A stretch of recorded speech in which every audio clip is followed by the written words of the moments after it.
नमस्कार साथियों। आज हम बात करेंगे कि 31 दिसंबर के न्यूज़पेपर का जो इम्पोर्टेंट टॉपिक्स हैं उनके बारे में। तो अश्लील और पोर्नोग्राफिक सामग्री पर सरकारी एडवाइजरी कुछ आई है। देखते हैं ये क्या है ना। यह खबर के बारे में इलेक्ट्रॉनिक्स एंड सूचना प्रौद्योगिकी मंत्रालय ने सोशल मीडिया प्लेटफॉर्म्स के लिए एक एडवाइजरी जारी की है, जिसमें उनसे कहा गया है कि वे अपने प्लेटफॉर्म पर मौजूद अश्लील और पोर्नोग्राफिक सामग्री की पहचान कर उसे सक्रिय रूप से हटाएं।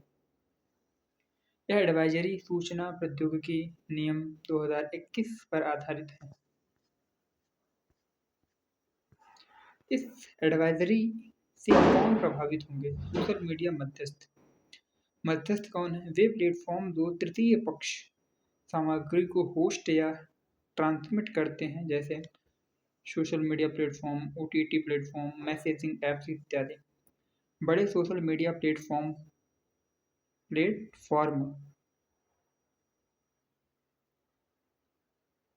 भारत में 50 लाख से अधिक उपयोगकर्ताओं वाले ऐसे प्लेटफॉर्म पर अतिरिक्त जिम्मेदारियां होती हैं, जिनमें शामिल है प्रतिबंधित सामग्री की पहचान और हटाने के लिए स्वचालित उपकरण, एआई आधारित तकनीकों का उपयोग।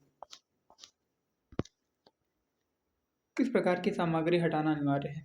एडवाइजरी और आईटी नियमों के अनुसार प्लेटफॉर्म को उपयोगकर्ताओं को निम्न सामग्री होस्ट या साझा करने से रोकना है: अश्लील सामग्री, पोर्नोग्राफिक सामग्री, बाल यौन शोषण से संबंधित सामग्री, बच्चों के लिए हानिकारक सामग्री। कोई भी ऐसी सामग्री जो भारतीय कानून के तहत अवैध हो। यह जिम्मेदारी केवल शिकायत मिलने के बाद की नहीं है, बल्कि पहले से ही रोकथाम करने की है। कानूनी अधिकार। आईटी नियम 2021 क्या है? आईटी नियम 2021 क्या कहते हैं? ये नियम मध्यस्थों को निम्नलिखित करने के लिए बाध्य करते हैं: उचित सावधानी बरतना, यह सुनिश्चित करने के लिए उचित प्रयास करना कि प्रतिबंधित सामग्री प्रसारित न हो। निम्न अधिकारियों की नियुक्ति करना: शिकायत निवारण अधिकारी, मुख्य अनुपालन अधिकारी, नोडल संपर्क अधिकारी। कानून प्रवर्तन एजेंसियों के लिए समयबद्ध शिकायत निवारण तंत्र स्थापित करना। यदि प्लेटफॉर्म अनुपालन नहीं करते तो क्या होगा? सेफ हार्बर संरक्षण की समाप्ति। एडवाइजरी में स्पष्ट चेतावनी दी गई है कि नियमों का पालन न करने पर आईटी अधिनियम 2000 की धारा 79 के तहत मिलने वाला संरक्षण समाप्त हो जाएगा। सेफ हार्बर क्या है? यह एक कानूनी सिद्धांत है जिसके अनुसार यदि प्लेटफॉर्म सरकार द्वारा निर्धारित नियमों को पालन करते हैं तो वे उपयोगकर्ता जनित सामग्री के लिए उत्तरदायी नहीं होते। क्योंकि सेफ हार्बर क्या है? देखिए, ये एक सिद्धांत है जिसके अनुसार यदि प्लेटफॉर्म सरकार द्वारा निर्धारित नियमों का पालन करते हैं, अगर प्लेटफॉर्म सरकार द्वारा निर्धारित नियमों का पालन करते हैं तो वे उपयोगकर्ता जनित सामग्री, मान लीजिए कोई ऐप है या कुछ भी है, सोशल मीडिया प्लेटफॉर्म है, उस पर उपयोगकर्ता किस तरह की सामग्री डाल रहे हैं, इसके लिए वो है ना सेफ हार्बर की कंडीशन में आ जाते हैं। यदि सेफ हार्बर समाप्त हो जाता है, प्लेटफॉर्म को उपयोगकर्ता सामग्री के लिए कानूनी रूप से जिम्मेदार ठहराया जा सकता है। उन्हें सामना करना पड़ सकता है न्यायालयीन मामलों का, आपराधिक मुकदमों का, आईटी कानूनों के तहत सरकारी कार्रवाई का। सरकार ने एडवाइजरी अभी क्यों जारी की? सर्वोच्च न्यायालय की भूमिका। यह एडवाइजरी सुप्रीम कोर्ट द्वारा ऑनलाइन अश्लीलता पर कार्रवाई करने के आग्रह के 1 महीने बाद आई है। न्यायालय ने चिंता जताई थी बढ़ती हुई आपत्तिजनक सामग्री पर डिजिटल प्लेटफॉर्म्स की अपर्याप्त नियमन पर। सरकार की पूर्व कार्रवाइयां लगभग 25 भारतीय ओटीटी प्लेटफॉर्म जो कामुक सामग्री पोस्ट करते थे, पहले ही प्रतिबंधित किए जा चुके हैं। सरकार ने सुप्रीम कोर्ट में इंटरनेट पर अश्लीलता को व्यापक रूप से प्रतिबंधित करने हेतु अधिक सख्त कानूनी भाषा का प्रस्ताव रखा है। यह मुद्दा महत्वपूर्ण क्यों है? अधिकारों और नियमन के बीच संतुलन। सरकार का उद्देश्य है बच्चों और सामाजिक नैतिकता की रक्षा करना, डिजिटल प्लेटफॉर्म्स के दुरुपयोग को रोकना। साथ ही यह चिंताएं भी उत्पन्न करता है, जैसे अभिव्यक्ति की स्वतंत्रता, अश्लीलता की अस्पष्ट परिभाषा, अत्यधिक सेंसरशिप और प्लेटफॉर्म्स की मनमानी।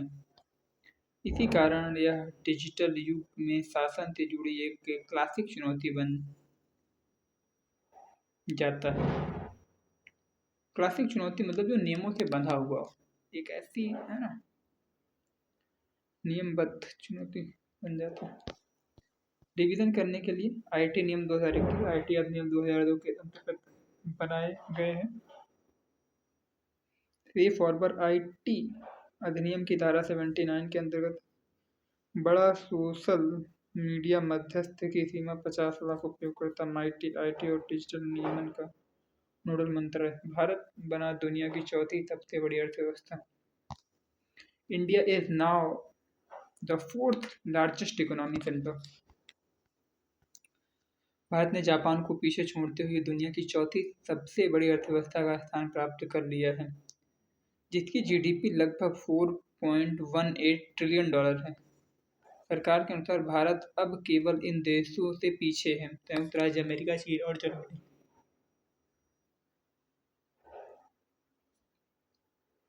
अनुमान है कि भारत लगभग 2030 तक जर्मनी को भी पीछे छोड़ देगा और $7.3 ट्रिलियन की अनुमानित जीडीपी के साथ दुनिया की तीसरी सबसे बड़ी अर्थव्यवस्था बन जाएगा। चौथी सबसे बड़ी अर्थव्यवस्था का क्या अर्थ है? जीडीपी रैंकिंग, नॉमिनल जीडीपी जिसे हम बोलते हैं, यह रैंकिंग पीपीपी नहीं बल्कि नाममात्र जीडीपी पर आधारित है। नाममात्र जीडीपी का अर्थ वर्तमान बाजार विनिमय दरों पर मापी गई उत्पादित वस्तुओं और सेवाओं का कुल मूल्य। भारत के चौथे स्थान पर पहुंचने का अर्थ इसके कुल आर्थिक आकार में उल्लेखनीय वृद्धि हुई है। यह भारत के वैश्विक आर्थिक प्रभाव और महत्व को दर्शाता है। भारतीय अर्थव्यवस्था का विकास प्रदर्शन। हाल के विकास रुझान। भारत की वास्तविक जीडीपी वृद्धि दर 2025-26 की दूसरी तिमाही में 8.2, पहली तिमाही में इतना और पिछली तिमाही में इतना।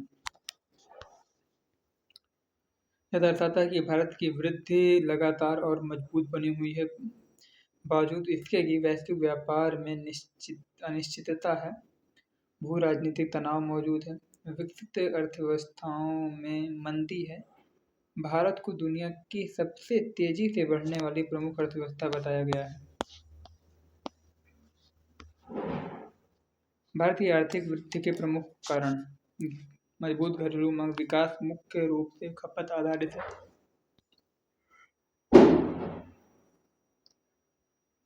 बढ़ती आय, मध्यम वर्ग का विस्तार और सेवा क्षेत्र की वृद्धि मांग को समर्थन देती है। निवेश और ऋण वृद्धि। अनुकूल वित्तीय परिस्थितियां, वाणिज्यिक क्षेत्र को मजबूत ऋण प्रवाह, सरकार द्वारा अवसंरचना और पूंजीगत व्यय। संचालनात्मक सुधार। वस्तु एवं सेवा कर, दिवाला और शोधन अक्षमता संहिता, डिजिटल सार्वजनिक अवसंरचना, ईज ऑफ डूइंग बिजनेस सुधार। भारत पर वैश्विक संस्थानों की राय। कई अंतर्राष्ट्रीय संस्थानों ने भारत की विकास संभावनाओं को बेहतर किया है, जो वैश्विक विश्वास को दर्शाता है। विश्व बैंक 2026 में 6.5% की वृद्धि अंतर्राष्ट्रीय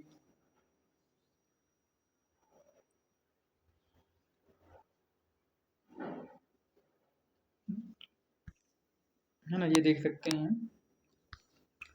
यह सर्वसम्मति मजबूत आर्थिक बुनियादी व्यापक आर्थिक स्थिरता को दर्शाती है। व्यापक आर्थिक स्थिरता के संकेतक।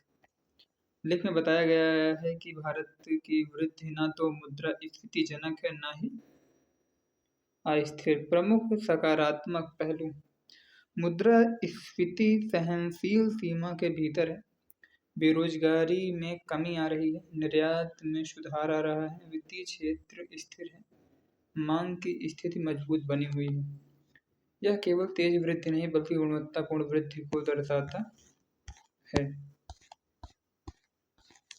दीर्घकालिक दृष्टि थी भारत 2047 तक। भारत सरकार इस उपलब्धि को भारत के उस दीर्घकालिक लक्ष्य से जोड़ती है जिसके तहत भारत 2047 तक एक उच्च मध्यम आय वाला देश बनना चाहता है, जो स्वतंत्रता के 100 वर्ष पूरे होने का वर्ष है। मुख्य स्तंभ: निरंतर आर्थिक वृद्धि, संरचनात्मक सुधार, सामाजिक प्रगति, समावेशी विकास।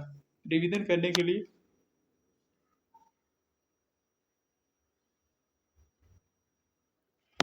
$1 ट्रिलियन 2030 तक है ना, $7.3 ट्रिलियन। विकास का प्रमुख कारक: निजी उपभोग, सबसे तेजी से बढ़ने वाली प्रमुख अर्थव्यवस्था, मजबूत आधार, कम मुद्रास्फीति, घटती बेरोजगारी। दीर्घकालिक लक्ष्य 2047 तक उच्च मध्यम आय स्थिति। रक्षा मंत्रालय ने थल सेना और नौसेना के लिए खरीद अनुबंधों पर हस्ताक्षर किए। रक्षा मंत्रालय ने 4,666 करोड़ मूल्य के रक्षा खरीद अनुबंधों पर हस्ताक्षर किए हैं, जिनके अंतर्गत भारतीय थल सेना और भारतीय नौसेना के लिए कॉर्टज क्लोज क्वार्टर बैटल कार्बाइन, भारतीय नौसेना के लिए हैवी वेट टॉर्पेडो। यह भारत के सशस्त्र सेनाओं के आधुनिकीकरण और संचालनात्मक तैयारी की दिशा में एक महत्वपूर्ण कदम है। अनुबंधों का विवरण: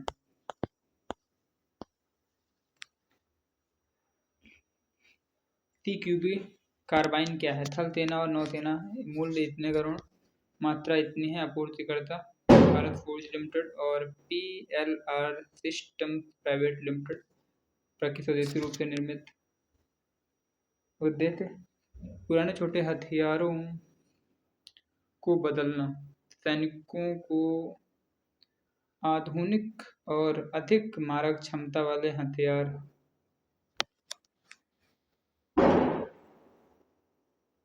उपलब्ध कराना, नज़दीकी युद्ध और सीमित स्थानों में संचालन की प्रभावशीलता बढ़ाना।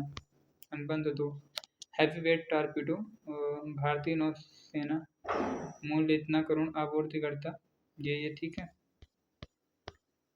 नौसेना और पनडुब्बी प्रहार पर और प्रतिरोधक क्षमता को सुदृढ़ करना। Building tomorrow today, make in India weapon.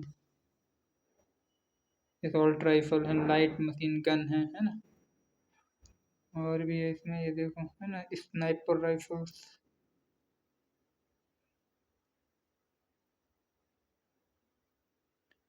ये है कार्बाइन है, और ये TQB कार्बाइन ये वाली है, प्रोटेक्टिव कार्बाइन वो वाली।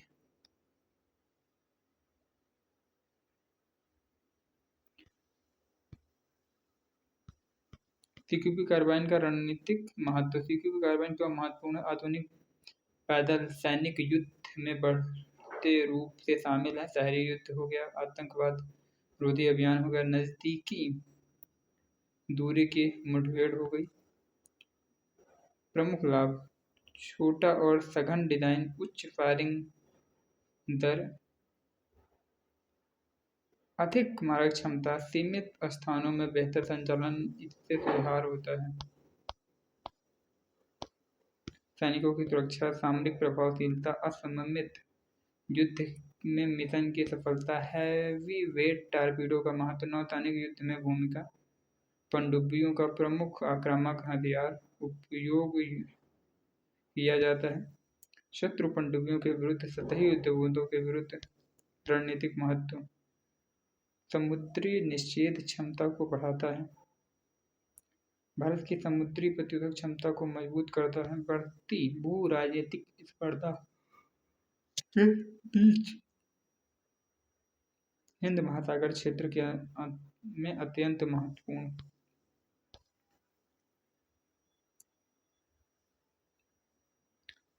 आत्मनिर्भर भारत और मेक इन इंडिया से संबंध। क्यूबी कार्बाइन का यह अनुबंध पूरी तरह से मेल खाता है। आत्मनिर्भर भारत, मेक इन इंडिया लाभ। रक्षा आयात में कमी, घरेलू रक्षा उद्योगों को मजबूती, एमएसएमई की भागीदारी, सरकार निजी क्षेत्र का सहयोग, रोजगार सृजन, स्वदेशी रक्षा पारिस्थितिकी तंत्र का विकास, रक्षा विनिर्माण रणनीतिक स्वायत्तता का एक प्रमुख स्तंभ, रक्षा आधुनिकीकरण और पूंजीगत अधिग्रहण, चुनौतियां और आलोचनात्मक दृष्टिकोण। हालांकि यह एक सकारात्मक कदम है, फिर भी कुछ चुनौतियां बनी हुई हैं। उन्नत नौसैनिक प्रणालियों के लिए विदेशी आपूर्तिकर्ताओं पर निर्भरता, प्रौद्योगिकी हस्तांतरण की सीमा में देरी, अनुसंधान एवं विकास तथा नवाचार क्षमता की आवश्यकता, त्वरित रिवीजन बिंदु, ये सारी चीजें। हिंदुस्तान एरोनॉटिकल लिमिटेड ने ध्रुव एनजी हेलीकॉप्टर के साथ नागरिक उड्डयन बाजार में प्रवेश किया। यह समाचार क्या है? हिंदुस्तान एचएएल ने बेंगलुरु स्थित अपने हेलीकॉप्टर डिवीजन से ध्रुव न्यू जनरेशन हेलीकॉप्टर की सफल पहली उड़ान के साथ नागरिक हेलीकॉप्टर बाजार में औपचारिक रूप से प्रवेश किया है। यह निम्नलिखित को दर्शाता है: एचएएल का रक्षा प्रधान उत्पादन से नागरिक उड्डयन की ओर बड़ा विविधीकरण, भारत में विमानन निर्माण के क्षेत्र में आत्मनिर्भर भारत की दिशा में एक महत्वपूर्ण उपलब्धि। एनजी ध्रुव एनजी हेलीकॉप्टर क्या है? प्रमुख तकनीकी, वजन इतना है, प्रकार हल्का है, 2 इंजन है, बहु मल्टी रोल है इसका हेलीकॉप्टर है। डिजाइन और निर्माण पूरी तरह भारत में डिजाइन और निर्मित। संचालन क्षमता, भारत के विविध और चुनौतीपूर्ण भौगोलिक क्षेत्रों में संचालन में सक्षम, पहाड़ी क्षेत्रों, तटीय क्षेत्रों, द्वीपों और शहरी इलाकों के लिए उपयुक्त। यह ध्रुव हेलीकॉप्टर प्लेटफॉर्म का उन्नत नागरिक संस्करण है जो पहले से ही सैन्य उपयोग में सफल सिद्ध हो चुका है। यह घटना क्यों महत्वपूर्ण है? नागरिक हेलीकॉप्टर बाजार में प्रवेश। एचएएल पारंपरिक रूप से रक्षा विमानन पर केंद्रित रहा है। ध्रुव एनजी एचएएल के नागरिक विमानन में औपचारिक प्रवेश को दर्शाता है, जिसमें अत्यधिक विकास की संभावनाएं हैं। एयर एम्बुलेंस, पर्यटन, ऑफशोर ऑपरेशंस, केवल रक्षा ऑर्डरों पर निर्भरता कम होती है। यह भारत के नागरिक उड्डयन पारिस्थितिकी तंत्र को मजबूत करता है, जो वर्तमान में आयात पर निर्भर है। जीडीसीए प्रमाणन, एक बड़ा मील का पत्थर क्या हुआ? एचएएल को नागरिक उड्डयन महानिदेशालय ने निम्नलिखित के लिए प्रमाणन प्राप्त हुआ: शक्ति एरो इंजन के स्वदेशी निर्माण हेतु, यह भारत का पहला डीजीसीए प्रमाणित स्वदेशी नागरिक एरो इंजन है। यह क्यों महत्वपूर्ण है?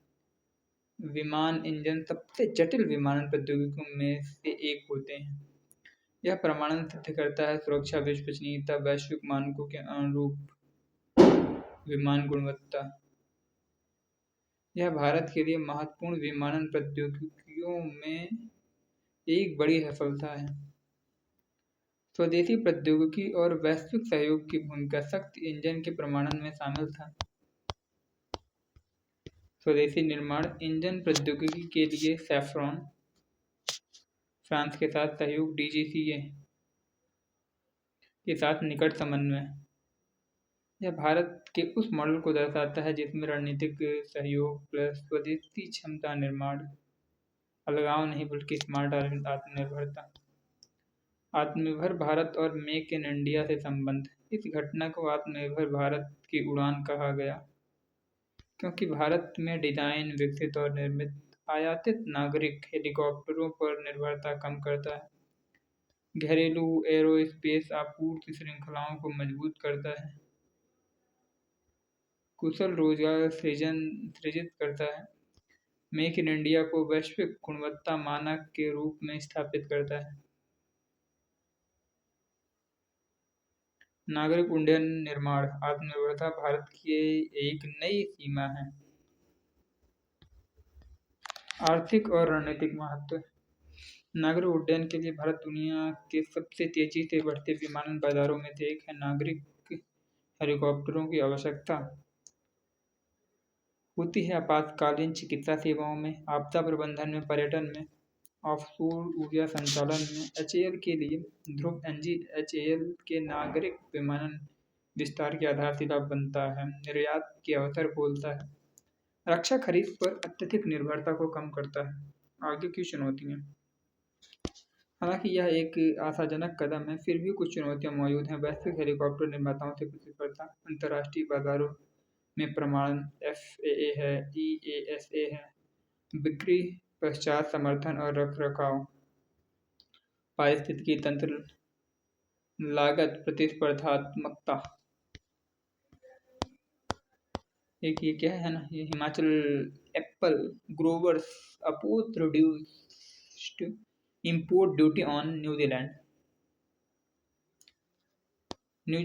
हिमाचल के सेब उत्पादकों ने न्यूजीलैंड से आयातित सेब पर आयात शुल्क घटाने का विरोध किया।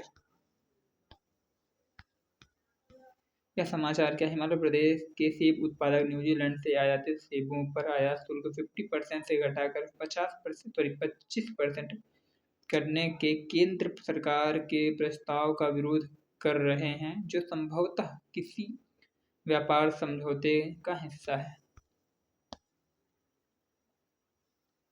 उन्हें डर है कि सस्ते आयातित सेब घरेलू सेबों की कीमत को नुकसान पहुंचाएंगे, किसानों की आय घटाएंगे, पहाड़ी क्षेत्रों में ग्रामीण आजीविका को खतरे में डालेंगे।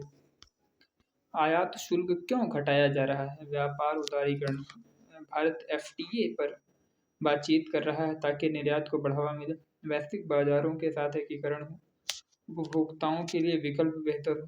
आयात शुल्क में कमी अक्सर व्यापार वार्ताओं में भारत द्वारा दी जाने वाली एक रियायत होती है। हिमाचल के सेब उत्पादक इसका विरोध क्यों कर रहे हैं? सस्ते आयात का डर। कम शुल्क सस्ते आयातित सेब अक्सर देखने में बेहतर होते हैं, ऑफ सीजन में उपलब्ध होते हैं, भारतीय सेबों से सीधे प्रतिस्पर्धा करते हैं। इससे घरेलू कीमतें गिर सकती हैं, जिससे किसानों की आय प्रभावित होती है। हिमाचल प्रदेश में सेब अर्थव्यवस्था का महत्व। हिमाचल में प्रति वर्ष लगभग 6.5 लाख टन सेब का उत्पादन होता है। यह भारत के कुल सेब उत्पादन का लगभग 25% योगदान देता है। सेब की खेती ग्रामीण अर्थव्यवस्था की रीढ़ है, लगभग 1.5 लाख परिवारों को सहारा देती है, प्रति वर्ष लगभग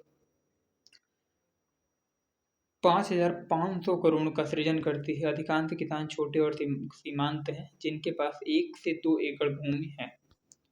किसानों के लिए सीमित विकल्प। पहाड़ी भूभाग फसल विविधीकरण को सीमित करता है। सेब आजीविका का मुख्य स्रोत है। कीमतों में कोई भी गिरावट सीधे जीवन यापन को प्रभावित करती है।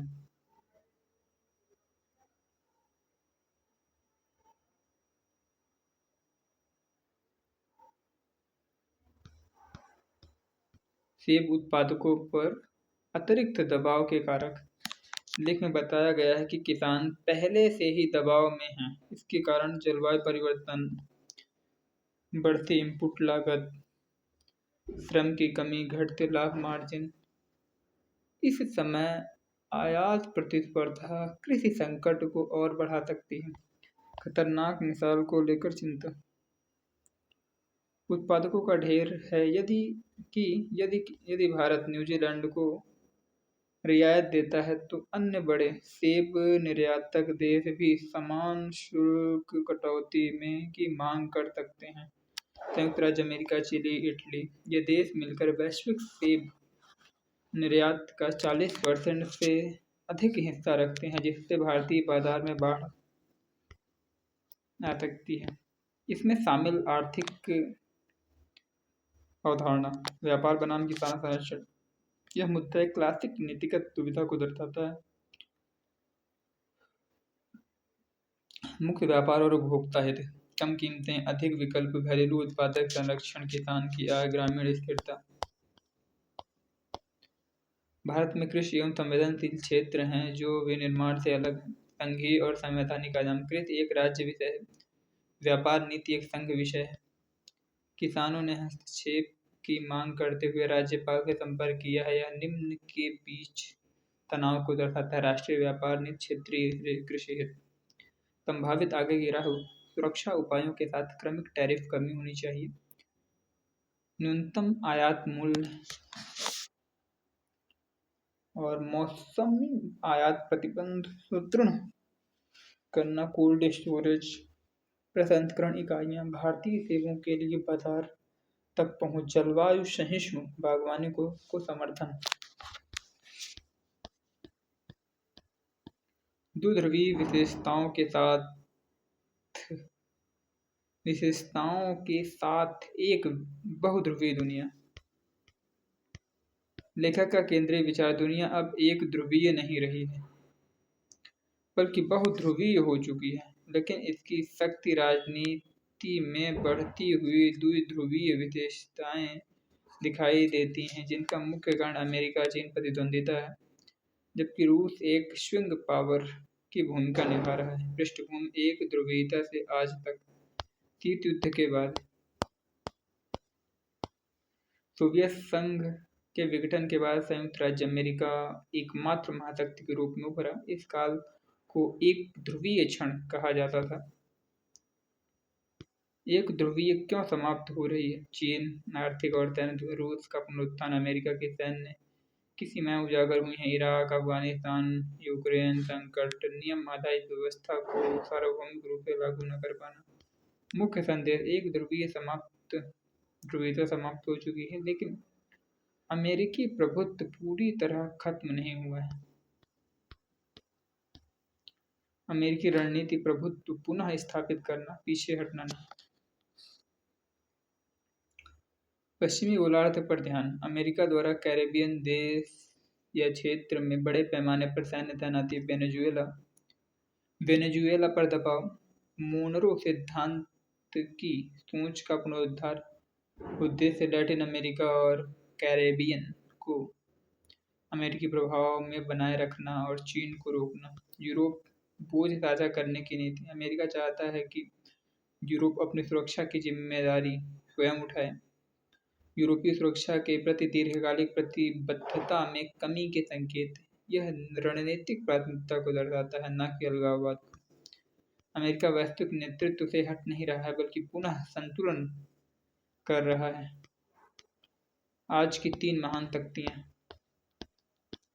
संयुक्त राज्य अमेरिका वर्तमान प्रमुख शक्ति, अब भी दुनिया की सबसे शक्तिशाली सेना, सबसे बड़ी अर्थव्यवस्था, लेकिन अब एकमात्र परिणाम तय करने वाली शक्ति नहीं है। चीन से प्रणालीगत चुनौती का सामना, चीन उभरती हुई शक्ति, दूसरी सबसे बड़ी अर्थव्यवस्था, अमेरिका से तेज विकास दर, आर्थिक शक्ति को बदल रहा है, सैन्य विस्तार में, नौसैनिक प्रभुत्व में, रणनीतिक लक्ष्य, क्षेत्रीय प्रभुत्व, दीर्घकालिक वैश्विक नेतृत्व। यह स्थिति 19वीं सदी में जर्मनी द्वारा ब्रिटेन को चुनौती देने के समान। रूस स्विंग पावर, अमेरिका और चीन की तुलना में आर्थिक रूप से कमजोर है, फिर भी इसके पास परमाणु हथियार, ऊर्जा संसाधन, रणनीतिक भौगोलिक स्थिति, बल प्रयोग की इच्छा। Georgia 2018, Crimea 2014, Ukraine 2022। रूस चाहता है पूर्वी यूरोप में प्रभाव क्षेत्र। शीत युद्ध के बाद की सुरक्षा व्यवस्था में संतुलन, बहुध्रुवीय लेकिन द्विध्रुवीय विशेषताएं क्यों? बहुध्रुवीय विशेषताएं, सत्ता का कोई केंद्र एक केंद्र नहीं होता है, कई शक्ति केंद्र मौजूद होते हैं, जैसे चीन, अमेरिका, रूस, है ना। मध्य शक्तियां यूरोपीय देश हो गए, भारत, जापान, ब्राजील आदि। द्विध्रुवीय विशेषताएं, वैश्विक व्यवस्था पर अमेरिका चीन प्रतिद्वंदिता का बढ़ता प्रभाव, प्रौद्योगिकी, व्यापार, सुरक्षा और विचारधारा दो बड़े गुटों में बढ़ती हुई रूस का चीन की ओर झुकाव द्विध्रुवीयता को और मजबूत करता है। इसलिए संरचना जो है बहुध्रुवीय है, गतिशीलता द्विध्रुवीय है। रूस की भूमिका शून्य महान शक्ति। रूस चीन के अधीनस्थ बनना नहीं चाहता, लेकिन पश्चिम के साथ शत्रुता उसे बीजिंग के करीब ला रही है। यूक्रेन युद्ध अमेरिका रूस संबंधों में सुधार को रोकता है। रूस की स्थिति वैश्विक व्यवस्था को द्विध्रुवीयता की ओर धकेलती है, शक्ति संतुलन को सरल और अस्थिर बनाती है। तरल बहुध्रुवीयता की व्याख्या शीत युद्ध के विपरीत कोई कठोर गुट नहीं, स्पष्ट वैचारिक खेमे नहीं, गठबंधन लचीले हैं। मध्य शक्तियां जापान जर्मनी संतुलन, भारत ब्राजील रणनीतिक स्वायत्तता।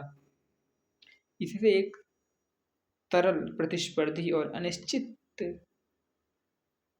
वैश्विक व्यवस्था बनती है। प्रयुक्त प्रमुख अवधारणा एक ध्रुवीय बहुध्रुवीय द्विध्रुवीय महान शक्ति प्रतिस्पर्धा संघ राज्य नियम आधारित अंतरराष्ट्रीय व्यवस्था प्रभाव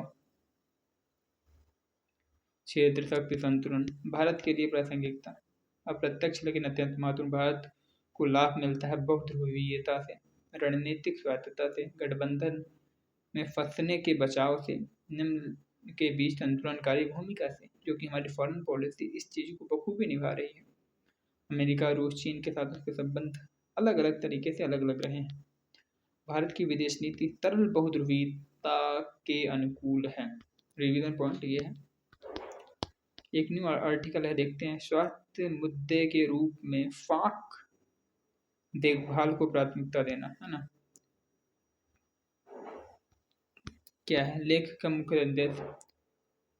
क्लिफ्ट लिप और पैलेट को सिर्फ सौंदर्य समस्या नहीं बल्कि एक प्रमुख सार्वजनिक स्वास्थ्य और पोषण चुनौती के रूप में देखा जाना चाहिए, जिसके लिए सरकारी नेतृत्व सार्वजनिक स्वास्थ्य प्रणाली में एकीकरण और प्रारंभिक व सार्वभौमिक उपचार तक पहुंच आवश्यक है।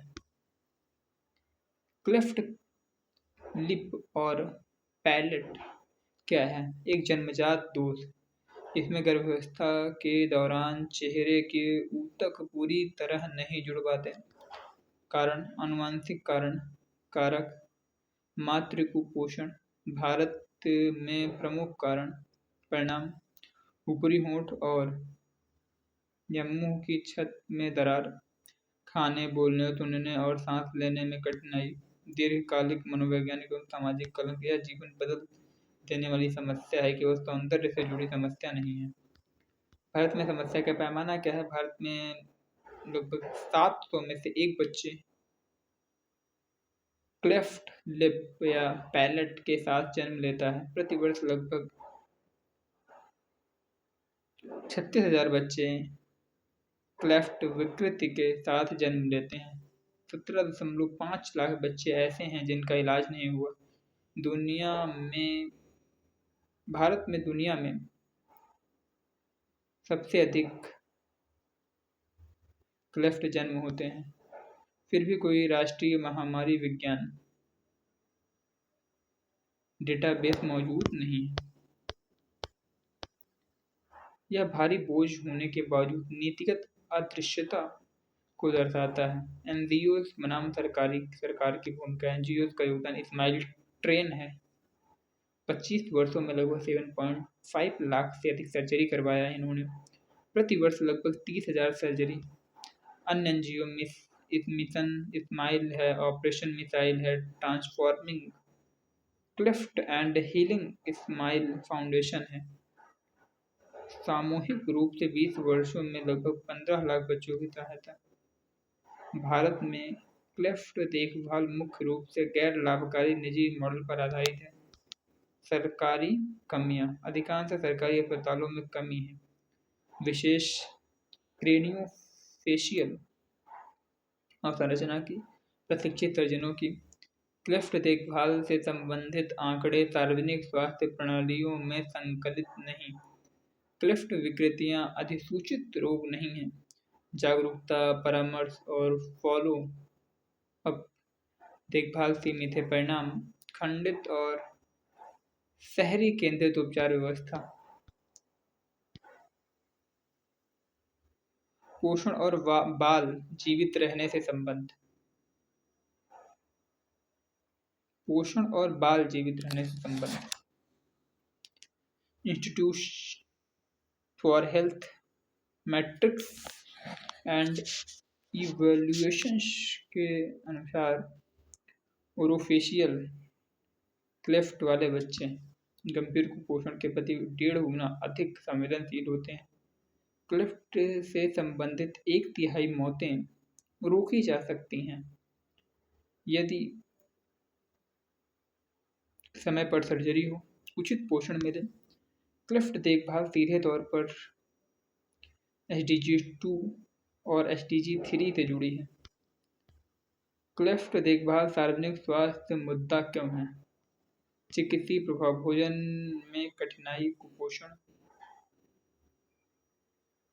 बोलने और सुनने की समस्याएं, बार बार संक्रमण, सामाजिक प्रभाव, बुलिंग या स्कूल छोड़ना, रोजगार और विवाह में कठिनाइयां, मानसिक आघात और सामाजिक कलंक। जन्म के 3 से 6 महीने के भीतर की गई सर्जरी जीवन बदल देने वाली होती है। वैश्विक और राष्ट्रीय नीतिगत मान्यता। वैश्विक स्तर पर WHO क्रेनियोफेशियल विकृतियों को ग्लोबल बर्डन ऑफ डिजीज के अंतर्गत मान्यता देता है। यूनिसेफ के अनुमान के अनुसार भारत में प्रति वर्ष 2.5 करोड़ बच्चे जन्म लेते हैं। राष्ट्रीय स्तर पर राष्ट्रीय जन्म दोष जागरूकता माह अगस्त 2024। Theme breaking barriers.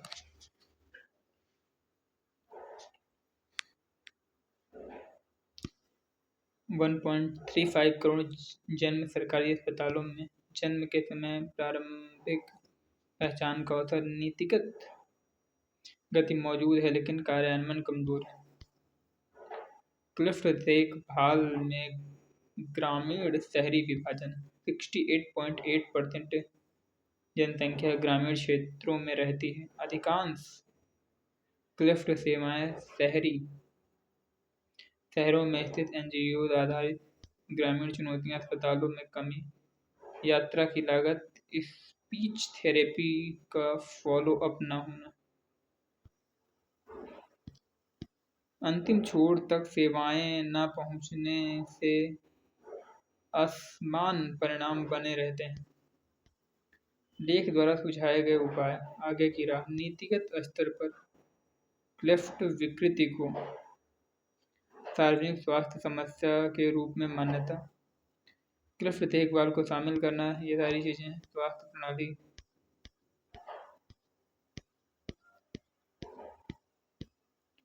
एक नया है ना, यूरोपीय संघ का कार्बन बॉर्डर एडजस्टमेंट मैकेनिज्म और भारतीय निर्यातकों पर इसका प्रभाव।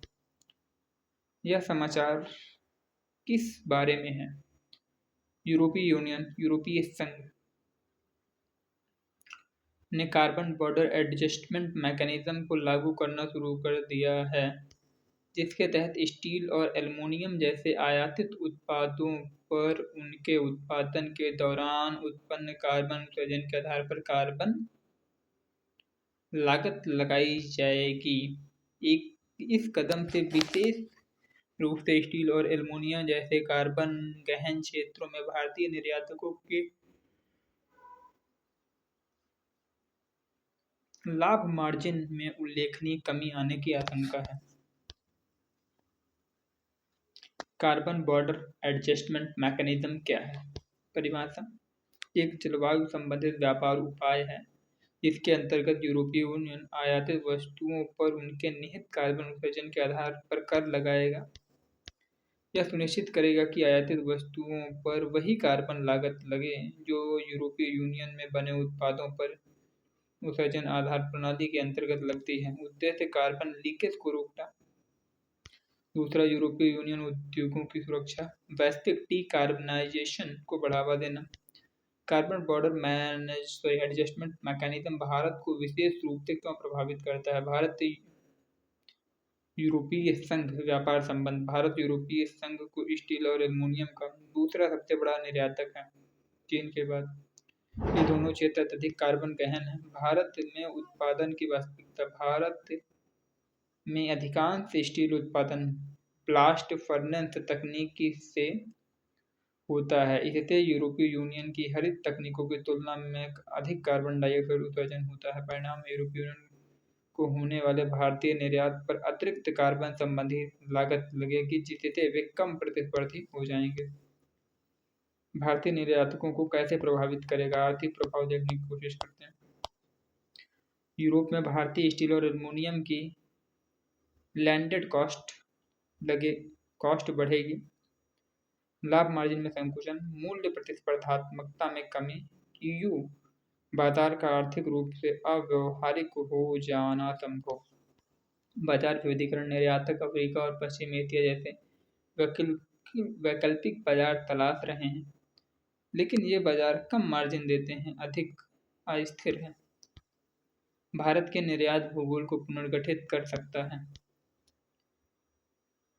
कार्बन बॉर्डर एडजस्टमेंट मैकेनिज्म का दायरा और विस्तार। प्रारंभिक चरण में शामिल क्षेत्र स्टील, एल्युमिनियम, सीमेंट, उर्वरक, बिजली और हाइड्रोजन। भविष्य में विस्तार डाउनस्ट्रीम उत्पाद और अधिक बड़े रिपोर्टिंग और अनुपालन मानदंड।